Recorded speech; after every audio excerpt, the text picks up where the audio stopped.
So hello everyone, I'm Jeannie Ralston. I'm the co-founder of NextTribe, and we're here today. Every Thursday we do something related to books because we know so many of you are readers and want to see what's going on, what are the books to read, and we're all doing a little bit more reading now, I expect. So this book is Separation Anxiety, written by Zigman, and she's also the author of Animal Husbandry, which was made into a movie, Someone Like You, starring Hugh Jackman and Ashley Judd. I went back and looked at it, and Hugh Jackman was so young. I mean, he's always hunky, but I was like, whoa. And she's also written 3 other novels, Dating Big Bird, Piece of Work, and Her. She has been a contributor to the New York Times and the Washington Post and the Huffington Post, and she's produced a popular online series of animated videos called Annoying Conversations. I hope that this is not one of them. Hey, are you multi-talented? Are you an artist too? Do you sketch? No. Oh. No. It was a platform that had animated characters. Oh, okay. I was gonna say, no, not me. And she's a recipient of a Yaddo residency, and she lives in Cambridge, Massachusetts with her husband, her son, and an adorable, deeply human Sheltie. So welcome, Laura. I'm so glad you could be here with us. Thank you. Me too. Thanks for having me. So I have some questions. I know we have a lot of people on who probably have questions. Do you want to start with a little bit of a reading just to give people the idea of it? And what I should say is, one reason I love this book is because I feel like it has a NextTribe tone, which I love when things are irreverent but real. And it's irreverent, it's authentic, it's powerful, it's all these different layers. And that's what I think women at our age, that describes us very well. We have so many different layers based on our experiences and our attitude toward life. So if you want to start by a little bit of a reading, we can go from there. Sure, I'll just read the first page and a half or so. I had to take the book from under my computer to I try to lift the computer to, okay, anyway. Oh yeah, I know. Less than the turkey neck visibility, but anyway, we're all friends, so. Yeah. Okay, so the first chapter is called The Sling. I start wearing the family dog, a mini Sheltie, a little lassie, in an unbleached cotton baby sling across the front of my body like a messenger bag, a few weeks shy of fall. Until I slip the sling over my head and feel a strange surge of relief run through me, a liquid narcotic from an unknown source. There's nothing special about the day. It's no one's birthday. It's not the anniversary of someone's death or a reminder of an ancient career milestone, long gone and unsurpassed. Nothing in particular is reminding me more than usual of life's quick passage of random moments, some good, some not so good, some very, very bad, disappearing like train cars into the vanishing point of a distant horizon. It's just an opaque Thursday in late August, a month before New England is ready to give up the thick haze of summer, a day I randomly picked to try to radically declutter the basement using a book everyone is swearing by. The ruthless purging of possessions to the point of self-erasure is what I'm after. I already feel invisible. Why not go all the way? I'm 50 when I head down to the basement. My son is 13. He no longer wears matching pajamas or explains the virtues of buttermilk Eggo waffles compared to homestyle, or holds my hand when we cross the street or walk through a supermarket. He no longer begs for Legos, pulling me into the store at the mall, pointing at all the boxes, jewels on the shelves, gifts waiting to be given. It's hard for me to believe these moments ever happened, that I was ever in the middle of all that love and time and possibility, and that now I'm not. Life eventually takes away everything and everyone we love and leaves us bereft. Is that its sad lesson? That's the only explanation I have for why I now wear the dog. My version of magical thinking. Little tiny cracks are forming inside me every day, and only the dog is keeping me from coming apart completely. Wow. I'm sure if we all we were unmuted, we'd hear the applause. It's really, it's well done. So I have to say a couple of things. One is the book came out at the beginning of March, right? Yes. Holy crap. I mean, yeah. What a time for a book to come out. It's good in many ways because we're reading more, right? People are reading more, but I mean, the whole focus has kind of changed. So, but the interesting thing for me is to read this during this time it felt like it was so relevant, like it was written for this time, but obviously you didn't write it for that, but there's so many things that are kind of so applicable right now. Can you talk about that, like the message and how it might even Yeah, sure. stronger now? One of the funny things is the first section is called Sheltering in Place, and one of the epigrams at the beginning of the book is just a line from the government website about sheltering in place.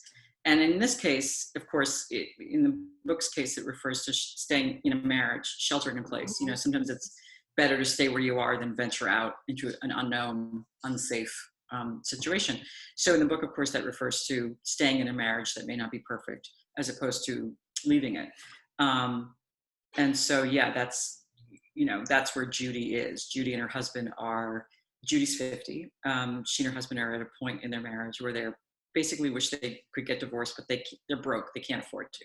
So they are sort of living together, pretending to, be together, but they, sleep in separate parts of the house. And her career is kind of really tanked. She had been a successful children's book author who had one big hit and then nothing. Her son is a teenager and is opaque and doesn't do the kid thing anymore. So she's really sad about that change in their closeness. And then her best friend is done. Mm-hmm. And so we start out in the book. I remember when I showed an early draft to a friend of mine, he was like, "Does it get funny?" And I was like, "Yeah, it gets funny." But I felt this time very committed to starting it in a place where I think a lot of us have been. For me, it really happened in my 40s, where life kind of ground to a halt. A lot of stuff happened, personal stuff with my family, illness and stuff. And sometimes it happens to people in their 20s and 30s, but for me, it happened in my 40s and 50s. And I felt it was really important to really not sugarcoat that starting point. I call it a still point, which is like that moment when your computer shuts off right before it goes back on, but everything sort of stops and goes dark. And I felt like I wanted to start it there. And you worry as a writer, like, well, is it so grim? You don't want people to get so bummed out they don't want to read the rest of the book. But I felt like committed to that reality, because so many of us go through periods, whatever age we're in, but in middle age, it really starts to feel like everything aligns, where, especially for women, we start to feel very invisible, or, we end up having to reinvent ourselves for various reasons, whether you work for a corporation and get laid off, or, I was a novelist for a long time and my career tanked. And I had to reinvent myself as a ghostwriter. And then it's been 14 years in writing this novel. I mean, I wasn't writing it for 14 years, but it took me a really long time. So we're all at that point where we all have periods where we're really struggling. And so I felt like I wanted to be true to that. And I know people ask this all the time about novels, if they're autobiographical, but I think you've said it's semi-autobiographical. Sure. That kind of, reassessing of yourself and after trying to get things going again. So. Yeah, I mean, for me, I've always written stuff my first novel was Animal Husbandry, and that was written, it took me 5 years to write it. I started in the early mid-90s, and it was published in 1998. And it was one of the first books that was later kind of clumped together and called chick lit. But at the time, when men write novels, they're just called novels. When women write them, categorized and they're called something. But so mine was later called chick lit, even though at the time it really was, there was no chick lit. But you were the pioneer of that. I was the pioneer. For better or worse. But that was about being single and living in New York and getting dumped and all that. And my second book was being single and wanting to have a baby and trying to figure out how you're going to do it on your own if you don't meet somebody or get married. My third novel was like meeting the person and then almost screwing it up because it's so fraught. By the time you meet someone, you've waited your whole life, and then you get someone and then you almost ruin it. And my fourth novel was, being married, having a child, and then going back to work, resuming your career wherever it is at that point, after you've been out of the game for a while. And so it's always stuff that I start with a nugget of something I'm going through, a phase of life, and then there's a lot of fiction within it. But it's usually things that I've experienced or am experiencing, that friends are, we're all kind of going through. So this one really starts in a place of a lot of loss, which is what happened to me. You know, I lost both my parents and blah, blah, blah. And a lot of my friends were going through similar situations. And it was just a kind of, you know, that feeling of like, this is where I am now. And then of course, fictionalizing it from there. But, you know, the Montessori school, the dog, that kind of thing. Who all has been with the Montessori? All have, right. Really struck a chord. Right. Well, but, so do you wear your dog? No. You know, that's a funny question because people often say like, you know, what is fiction? So I feel like I wore my dog because I did not have a dog growing up. I didn't have animals. My father was allergic, and my sister was allergic. So we never had pets, gerbils, you know, not really bad. And so we ended up getting a dog when my son was like 8 or 9. And we got this dog as a Sheltie, and it became like, I finally understood what people had been telling me for years and years about animals. I just never understood it until I had one. And then about a year after we got the dog, my mother was diagnosed with pancreatic cancer. And I would take her, she, you know, lived for 5 months. And in those 5 months, the dog was still a puppy. I took her everywhere with me for chemo, to my parents' place. She was with me all the time. And then I would come home at the end of like just horrendously sad, grim days, and I would just hug the dog. And I feel like I wore the dog. Yeah. But I didn't. But Fiction. Right? What led you to think of that the sling? Was there something that sparked that, or? I don't know. I think it was just like, you know, I just imagined what it would be like to go through my basement and come through all the shit that I had saved and collected.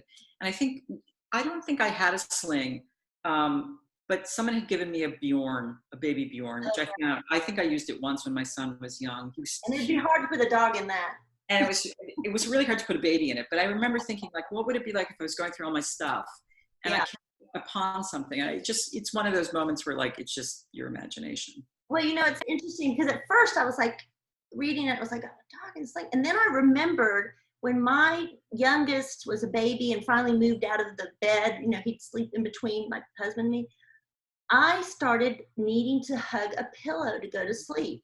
Aww. And I still do. And it's like when it sparked, I was like, oh my God. And every time, you know, I imagined Judy with her sling and her dog, I was thinking of me hugging my pillow, you know. Yeah, it's that sense of, you know, she's really, like you're describing, craving this feeling, this closeness with, especially if you have a baby. And I mean, there are people, you know, I Google everything, but for some reason when I was writing this, I didn't Google it, but I found out later that really there are dog slings. People do wear their dogs in slings. In fact, you know, the actress Margaret Cho she has a very small dog, but she wears an actual baby sling with the dog. So, I mean, they sell them at Petco, and I mean, there are like companies, they have backpacks and everything like that. But at the time I wrote it, I kind of made it up. It was a while ago, so. Truth is stranger than fiction or something right. like that. There's a quote that you had in an earlier interview, and you talk about loss. You were writing about loss and grief for big and small things that can wear you down and wear you out. And that's where the novel starts. It's that still point of sadness, which you were talking about. It's what I knew. That moment makes you wonder how you're ever going to get to the dark tunnel to the other side. When I read that, I was like, oh my God, that just describes us so much right now. Like we all need dogs to wear dogs and slings, I think, right now. Yeah, this is just an extraordinarily dark time. The difference, I think, is that we're all experiencing it together, apart. Right. But it was collective. I mean, here we all are tonight. We're all going through the same kind of quarantine thing. We're all here because we're not out with our normal schedules and our normal friends. And so it's a really strange thing because there is some sense of connection in the fact that we're all dealing with very similar, I mean, obviously some people are dealing with people who are sick.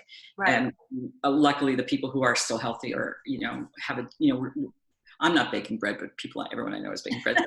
Different levels of our collective experience. But on the whole, you know, it's different than when usually when this kind of thing wasn't happening, there's a death in the family or someone's ill, and you're in a parallel universe, usually alone, which is why it's very lonely to be going through those grim times, because you come out of a hospital or a chemo thing, and you sort of see your family or your friends, and they go, how's it going? And they really don't want you to say, people really, so there's always this sense of like, how much should I tell? How honest should I be?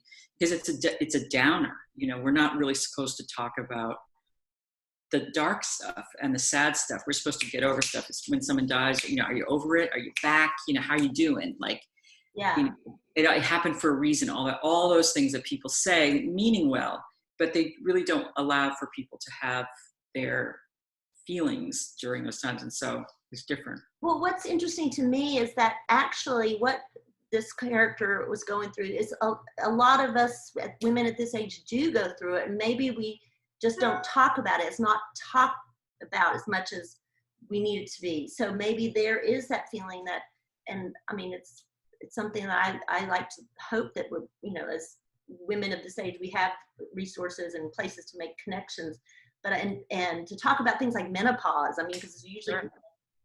But even my own, or marriage, people don't really want to, people always, and it's private, most people keep their marriages, the right. state of the marriage is pretty close to the vest. I find very rarely people just really open up and say, the occasional girls' night out, I guess. But for the most part, people, oh, it's great, everything's great. And, most people, whether they say it or not, struggle.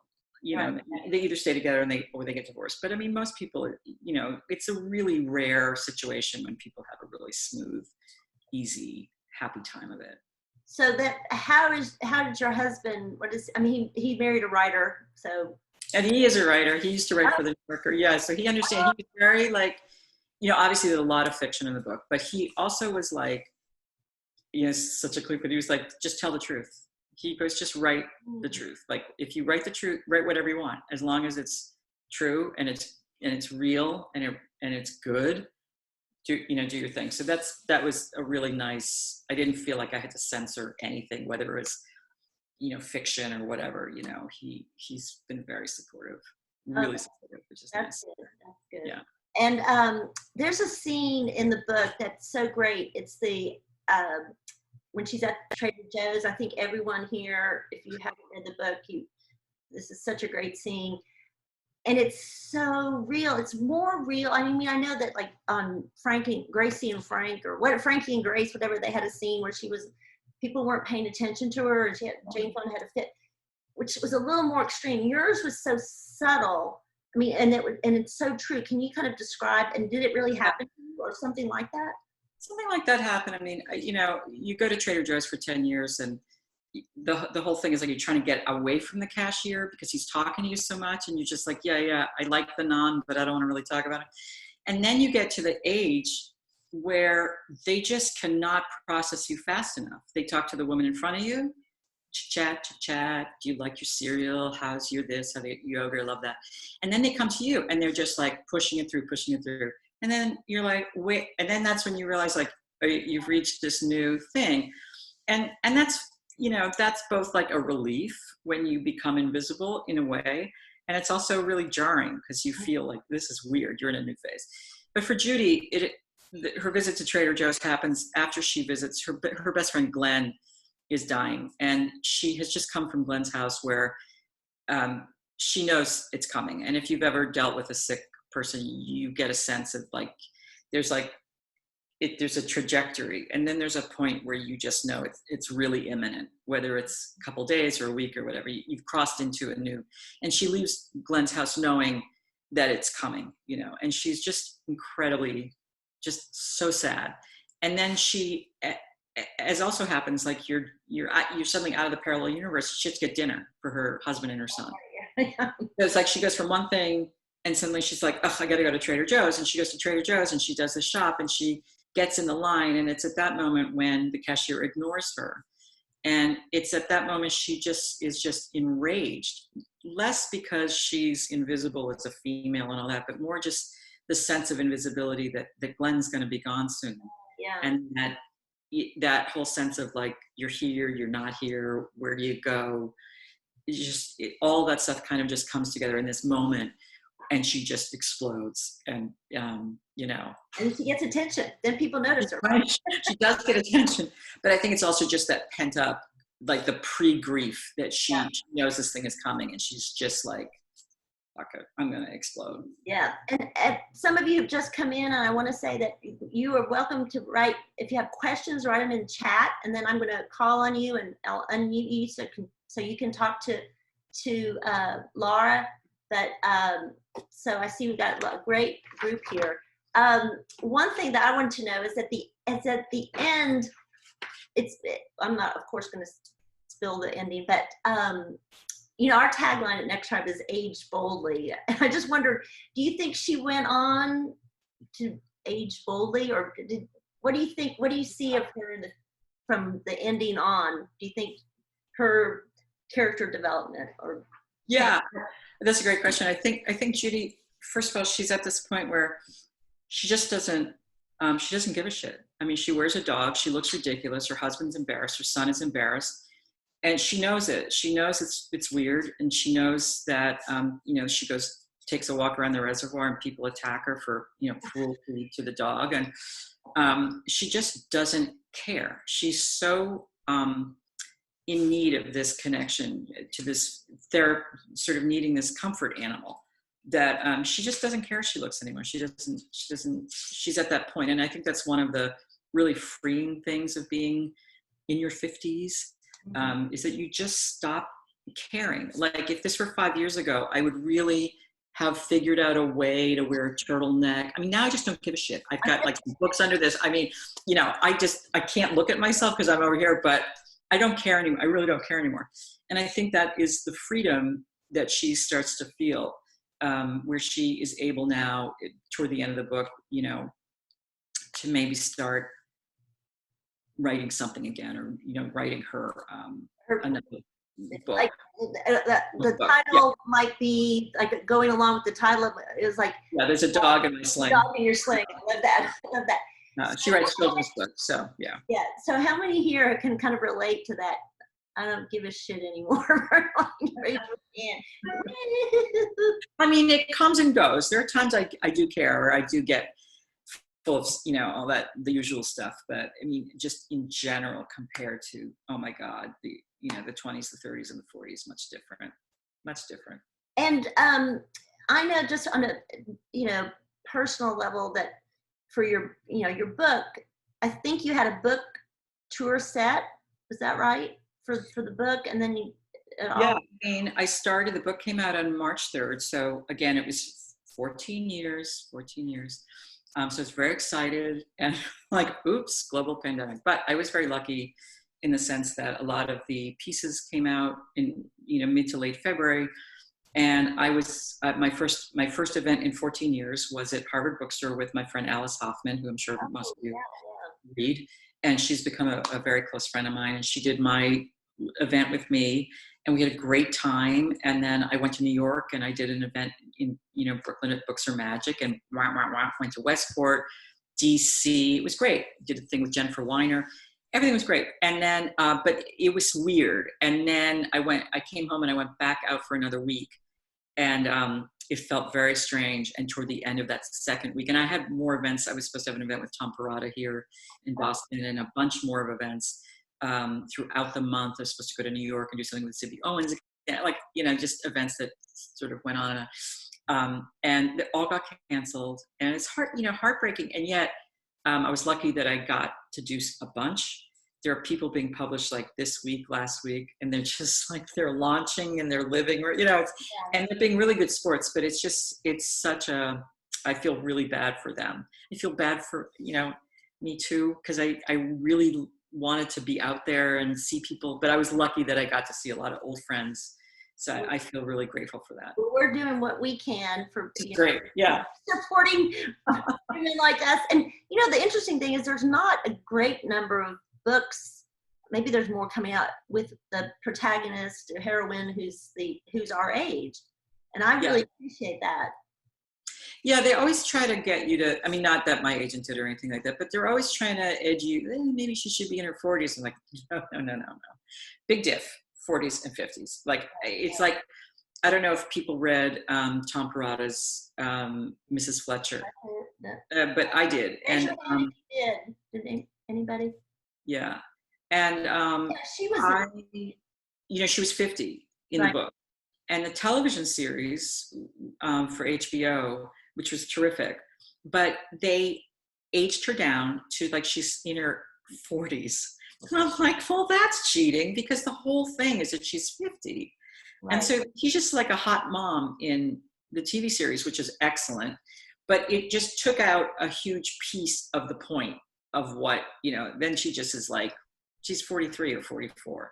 It's really different from being 50, 51, 52, something like that, or older. But so I think it, I really wanted to keep the age 50-ish. Yeah. Yes. So, I mean, and the point is that I'm sure women in this 50 plus, 45 plus age group is probably such a big part of the book buying public. I mean, if you think about it. So it's kind of a miscalculation, but I guess they know what they're doing. Yeah. Stephanie said, oh, okay, I thought she said she had to run. She had a question. Sorry, Stephanie. So I'm going to call on Sandy Poole, your friend, Sandy. Oh hold on. And we were just talking to Sandy. I'm trying to start my video. Oh, there you are. So can you, I was talking to Sandy before we started, and she had just recently finished it also. So I thought maybe you'd have some observations. Well, yeah, because I just wanted to say I think it's just an incredible book, and I read it probably like a lot of you. I read it in quarantine, which was great, and I felt it was very honest and very true.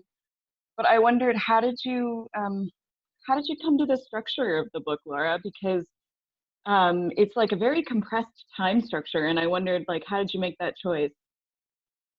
That's a good question.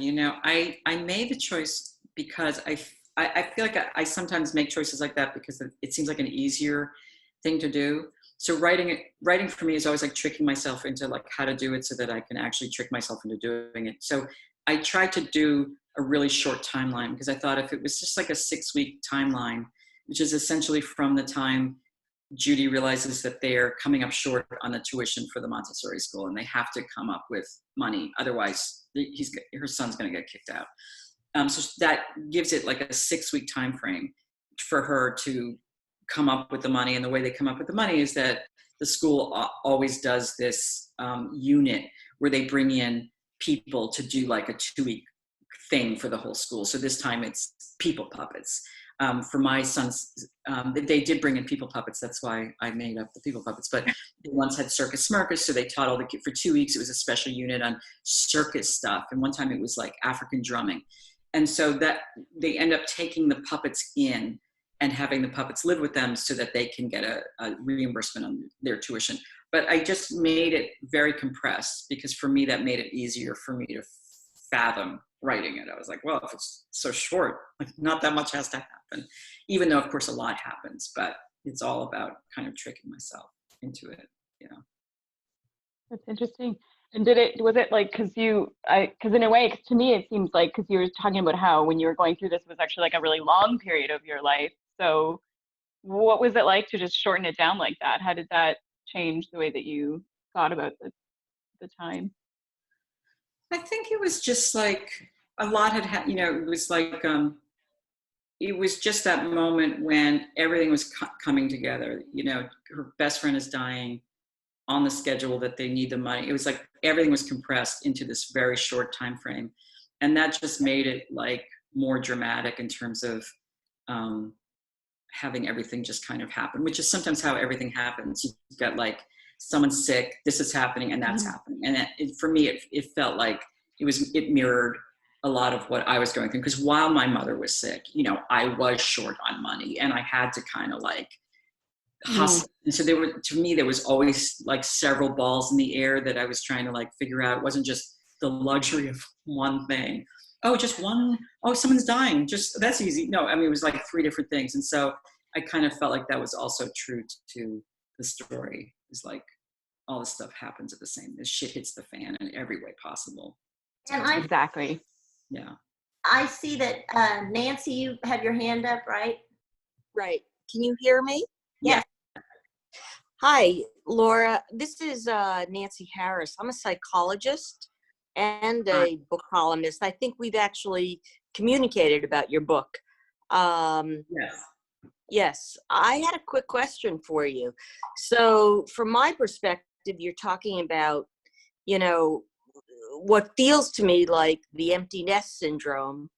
But more importantly, just, you know, the extreme loneliness of being in a family that isn't a family, and just feeling isolated and extreme disconnection from people that you love or once loved, all of that. What do you think you'd like your readers to take away from your novel, if anything, about women of a certain age and the topic of loneliness?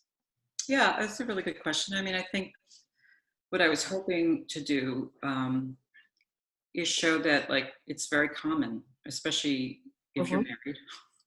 You know, when you're single, Right. when I was single, I always thought, you know, marriage. And then you get married and people are lonely in their marriages. Maybe not always, but sometimes. I mean, it's really common. Right. You go through periods, and you also go through periods, I think, where you think everyone else has a much better marriage than you have. And some people do, Right. obviously. Right. And then there are people that don't. Some people have much worse marriages, and there are different degrees of it. So I think what I came to want to explore is this sense, and there's an epigram at the beginning by Esther Perel, who's that very famous couples. Right. To say she's a couples counselor, I think is diminishing, but she's done two really huge TED Talks. She's written books. She's Belgian. And it basically says that there used to be shame in getting divorced. And now there's a certain shame in staying in a marriage that isn't, in staying in a marriage, right? So there's a certain shame in this generation. You feel like, oh, you're supposed to be like, oh, if it's not right, you leave. And certainly there are times when you should leave. But there are lots of people who stay. And it's because there's some bond. It may not feel like it once did in terms of it being a real, you know, marriage in all the senses of the word, but it may feel like you're bonded by a sense of family. And so there are different kinds of marriages, and that if it's working in a certain way, you may stay. You may eventually leave, but you know, it's okay to stay if you want to, even if it's not perfect. And I think there was a sense of wanting to just communicate that everyone has a different kind of marriage, and that not everyone's is the same, and not everyone, you know, that it doesn't matter. You can still, you know, find So kind of, so that whether they're choosing security or a sense of a stability for their children, whatever the choice is, that there shouldn't be shame in making that choice and accepting that and accepting themselves and having some self-compassion for that. Exactly. Is that what you're saying? That's very well said. Yeah. And so when she goes for the weekend, when she and Gary end up going for this creativity weekend, I mean, Judy's supposed to go by herself. You know, Judy's obsessed with internet, Instagram, creativity person. And Judy's supposed to go by herself for this creativity weekend, and ends up she and Gary go. And Judy gets really sort of jealous of Sari Epstein and her husband. They work together. They have this sort of business where they have these retreats and everything. And she does get really jealous of their thing because they seem to have this, you know, she's jealous much more of the fact that it's easy, you know. Sari's husband doesn't have mental illness, you know. He seems like they have a much easier time. They don't seem to struggle. And that's what she's much more envious of than the particulars of their marriage. It's just that they don't seem to struggle. She doesn't see it, you know. And that, I think, is a lot of people, you know, they look at other people's marriages and they're jealous of them. I think people are also jealous when they imagine the relationships with their kids and, Sure. you know, whatever. Yeah. I think you did a beautiful job with the novel. I just wanted you to know I will be writing my next column in Boston, and I will include a review Oh, thank of you. your novel, because I really think women of many ages will enjoy it. I Oh, just, thank you. That's nice to hear. Thank you. Nice. and I'll let you know when I post it and when it comes out in the newspaper. Okay. Thank you. And I think that's so interesting, but you really did explore the idea of shame, which is, it's huge, isn't it?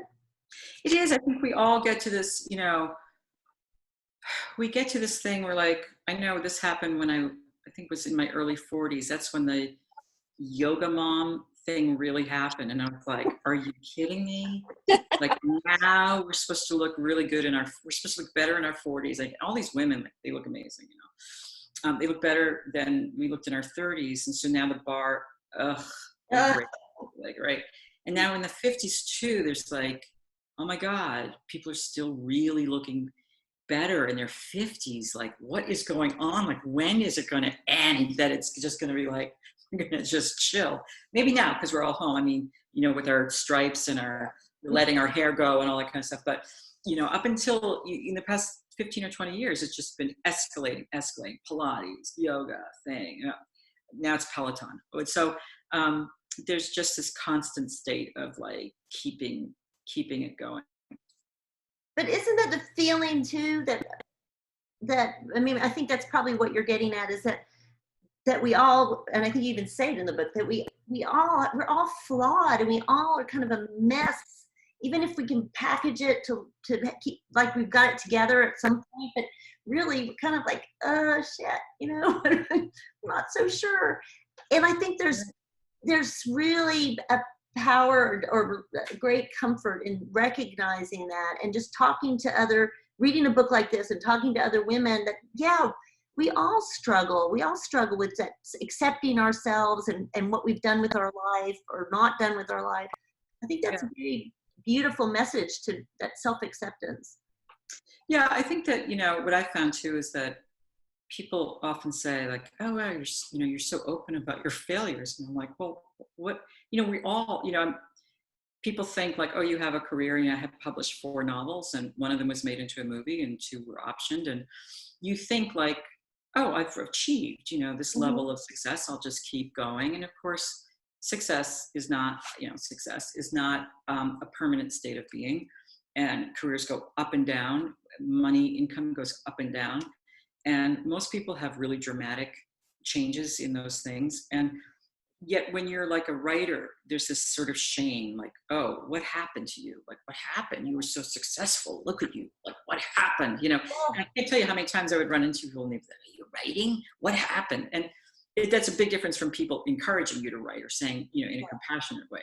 But, people are often like, because they have a sense of shame about their own failures, they just assume like, oh my God, if I were you, I'd be so ashamed. Like, I remember when my movie came out, like, this was almost 20 years ago, and it was on the same production schedule as Bridget Jones's Diary. And we all know Bridget Jones's Diary, huge book, huge movie. But our movies were sort of being produced and released within a month of each other. And my movie came out and it was like gone in 2 weeks. It was cute, but it was kind of stupid. I don't care. And then Bridget Jones, okay, huge movie, okay. So then like the movie came out, disappeared, and I would have people literally say, gee, how'd your movie do? As if to say, oh, geez, your movie kind of came and went. What a failure. And it was the only time in my life that I actually was able to think of a response in the moment. And I would, the first time it happened, of course, then every single other time I had it down pat. But the first time I just instantly knew what to say. I said, it did really well. I said, how did your movie do? Because I just couldn't believe that like someone was going to ask, like, I had a movie. I don't care if it sucked. Who cares, But that's what people do. They imagine what they would feel like if their movie came. Are you kidding me? Like, whatever.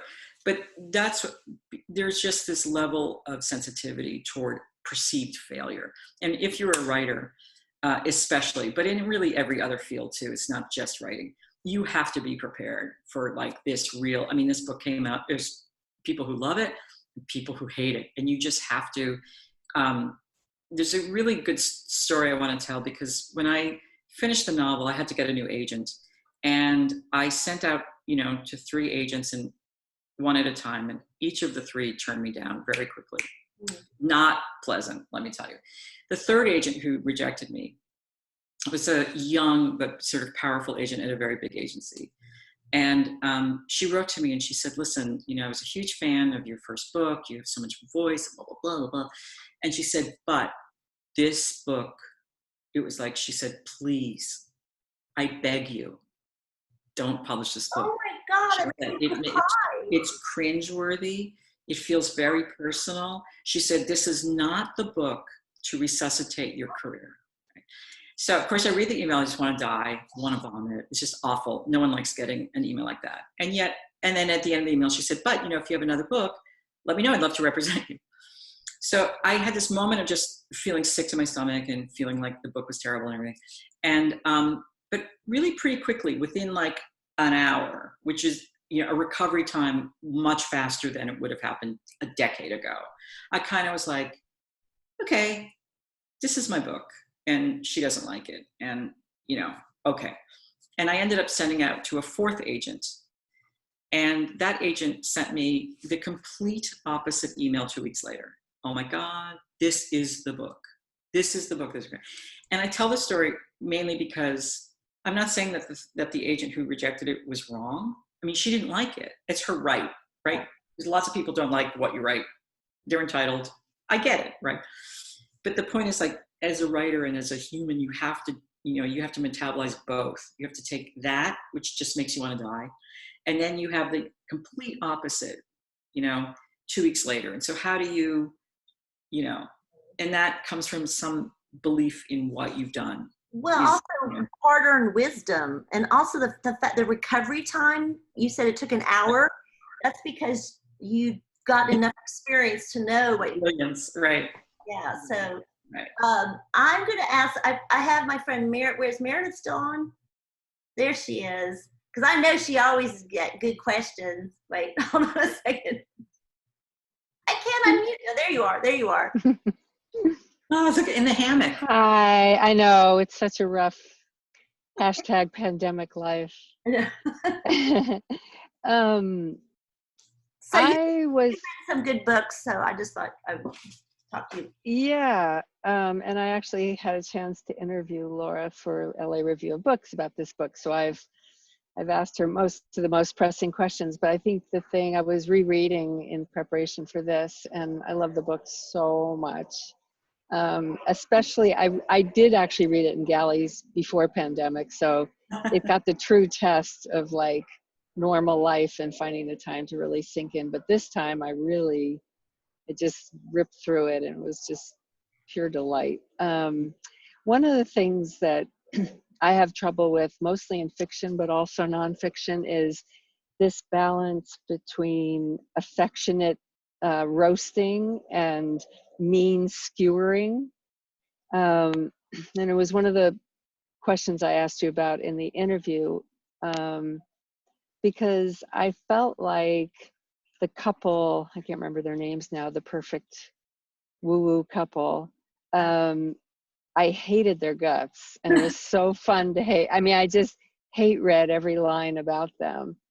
And yet I felt like if I were Judy or her husband, I'd probably have wanted to go, like, so it's a little bit of hate reading myself in the process. And that's really what I feel like the gift of your book and your writing in general is. Also, I'm a huge fan of her, what are they called? Annoying conversations. Yeah, we really bonded over those. And I recommend highly that all of you check them out. I just watched them all again and they all hold up. But it's the same thing. It's basically saying, here's who I am, meaning you, the writer, and here's who we all are. And aren't we ridiculous? And yet in an affectionate way, you know? Yeah. How many grocery stores this is in the, I mean, now it's even funnier, but one of my favorites was she did one about how many grocery stores does it take to get your groceries or something? And there's Whole Foods and what's wrong with Whole Foods, and there's Trader Joe's and what's wrong with Trader Joe's. And, you know, now it's taken on a new meaning, but how do you manage to skewer affectionately? That's a really good question too. You know, one of the criticisms I often got from my earlier novels was that they were mean. And I never really, they always bothered me because I always thought they were funny. And men are never told that they're mean. You know, men can write humor. And sorry, I have to get some seltzer. Men write While you're humor. getting seltzer, I will mention that probably, well, not long after 9/11, I wrote a piece called Sympathy for the Devil Wears Prada. Oh. And it was about the fact that men can get away. You know, when you write a novel as a woman, you're told that if the protagonist is unsympathetic, Right. you know. And at the time, I was reading all these novels by men. There was this rash of 9/11 novels, and one of them, I think, I can't remember now who wrote it. He spends half the novel hoping his wife died in the attacks. And what I wrote in the piece is like, can you imagine a female novelist getting away with that? Right. And that's what you're up against. I mean, just to backtrack a little, the first review for this book was from Kirkus, my first review in 14 years. And the focus of the whole review was that it seemed to be very mean that Judy kept the dog in a sling, that the dog didn't want to be there. The dog, you know, was it fair? This is the review. I was like, are you kidding me? Like, that it was mean. And it's just exactly what you're saying. It's like, you know, men write novels. Like, my publisher published Kevin Wilson's book, Nothing to See Here. And I guarantee you, none of his reviews, it's about kids who spontaneously combust into flame. I'm sure Kirkus did not review his book and say it was very mean that the author, like, didn't, you know, the kids are burning with fire. How disturbing, right? It's, what does that say about the character, you know? But that's the difference, is like, you know, he was writing like a comic, brilliant novel about, you know, with these characters, but it was never like, he's mean. Like, put a dog in a sling if you're a female. Suddenly you're mean, you know? And that's a real challenge. And then at a certain point, like, you just can't fix that. It's like, they're gonna say what they say, and it's really frustrating. But what I tried to do in this one is I did feel more conscious of making the jokes really on, you know, at Judy's expense. And I felt it was really important to show that each of the characters, as annoying as some of them were, especially the creativity coach and her husband, that they had their own issues too, or that you know, they had a whole other side or something redeemable, because it just didn't seem at this point. I mean, I started writing the book in 2015, but I really started getting going on it after Trump was elected. And I just felt by that point that the world had really, really changed. And I just didn't even want, you know, there just were certain things I just didn't want to do anymore. Like, I felt like people were really vulnerable, and there was a sense of really wanting to show us a little bit of kindness with the humor too. So that was part of it. It's the same rule with memoir or rule, you know, you can make anybody an asshole in a memoir as long as you're the biggest asshole. Right. Exactly.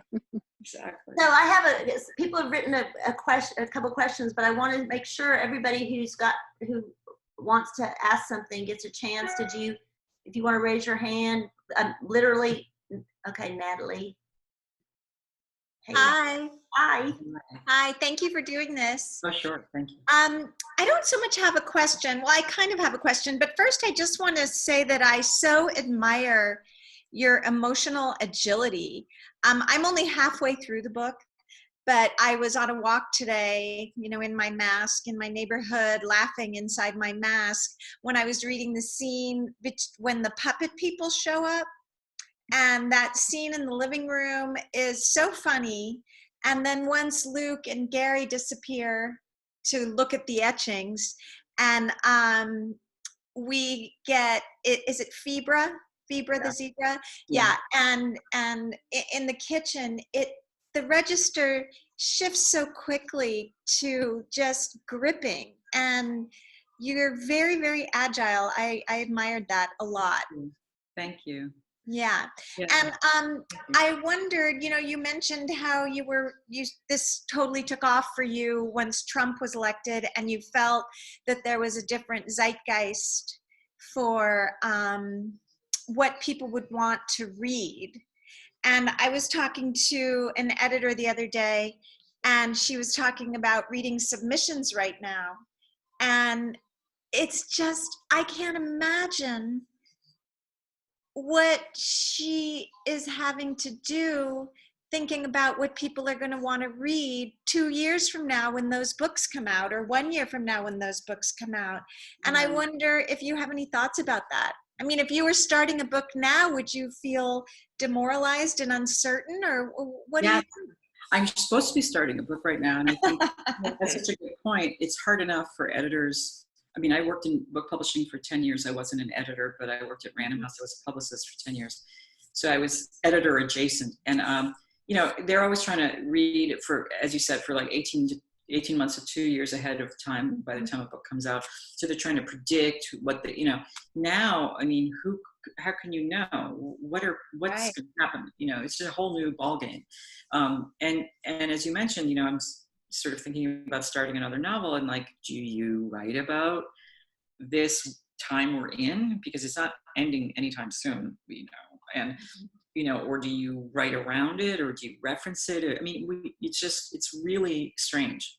Place it in the 60s. Go back.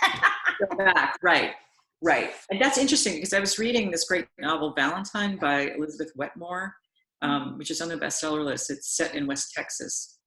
And this is a great story because she's 52. You should do something with her. But we were at the Winter Institute, which is like nerd prom for independent booksellers, in January. And it was in Baltimore. And there was, events for days. And then there was a big signing in the hotel ballroom where all like 50 authors were at tables. And she and I shared HarperCollins, and we shared a signing table. And she's 52, her first novel. And they opened the doors for like the booksellers to come in. And I mean, her line was like, I was like, who are you? I was like, Elizabeth, who are you? Her line was all the way down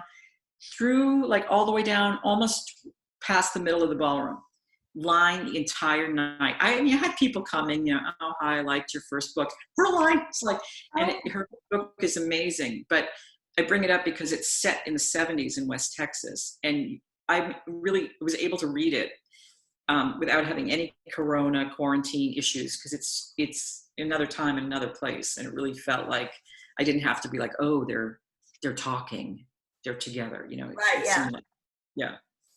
Well, I have somebody who had to leave wrote a message, and she said that she loved the book and she can't wait to read your other book. She said the scene where she writes on the photos at the retreat reminds me of the scene in Bridesmaid where Kristen Wiig loses her shit at the bridal shower and tears down the big cookie. It is something we all fantasize about doing, but don't have the guts to do it. I thought Skin and Bones was kind when she refunded her money. I love learning what "let me show you my etchings" meant. As to being alone, I was 38 when I married for the first time. My mom always told me that there are worse things than being alone, and that so applies to the beginning of this story. Keep them coming. I will never forget this book. Oh, thank you. That's nice. And I have to say that I love that the grace. I love that you defied the stereotypes of the expectations by having that Sari character be actually graceful. I mean, right? Yeah, and that I think is just part of what we were talking about, is that, if I'd written that scene or that group of scenes a decade ago, it would have been a really kind of like comic, she writes all over these photographs, and then, then there's going to be a social media response, and it's going to be like a situation comedy where this happens and that happens. And I realized I don't want to do that anymore. First of all, it's not that interesting. And second of all, that's not what this book is. Like, what is really going on? And, there's a moment where Sari is able to look past the shit that she just did and is able to act out of grace. Yeah. You know, I people do that. Yeah, people do that. And that is probably the most effective thing. I still remember when somebody was very graceful to me when I didn't deserve it, which I think is the meaning of grace. And it sticks with me. Yeah, it is, because you don't expect it, and you don't, in the moment you don't deserve it. And when I was going through a lot of stuff, one of my big things was that I wouldn't return calls, wouldn't return emails. It's like depression or whatever. You're overwhelmed. I'm still bad at it now, and there were people who were really, really just really difficult with me. They just expected. And then I've never forgotten the people who were they were so forgiving. Even if I forgot to respond, or I didn't respond, or I missed an occasion, they would just let it go, or they were like, of course you missed it. Someone just died. Of course, whatever. That more for each other, right? Yeah, you remember those moments, and then you try to do it. You pay it forward. Yes. And Natalie, what's the name of Elizabeth's book again? Valentine. Yeah, because there is a Valentine, Texas. Yeah, it's on the bestseller list now. It's a either Today Show or Good Morning America pick. It's really cool. Well, and next time we do trips too. We're going out to that area in the fall. So you guys, if you want to join us for Marfa, West Texas, Big Bend. It's Odessa. I think it's set in Odessa. Oh, okay. But that's so cool. Good. Is there anybody else? We're kind of running out of time, and I'll unmute all of you. So we can all send up a chorus of "We love this book. We love you. Thank you." I ordered it while you were speaking. I can't wait. Thank you so much for your time. Awesome. Thank you. Yes, Lauren, thank you so much, and thank you to all of you who made time to come tonight. Thank you for having me. Bye. Great. Thanks so much. Bye. Bye.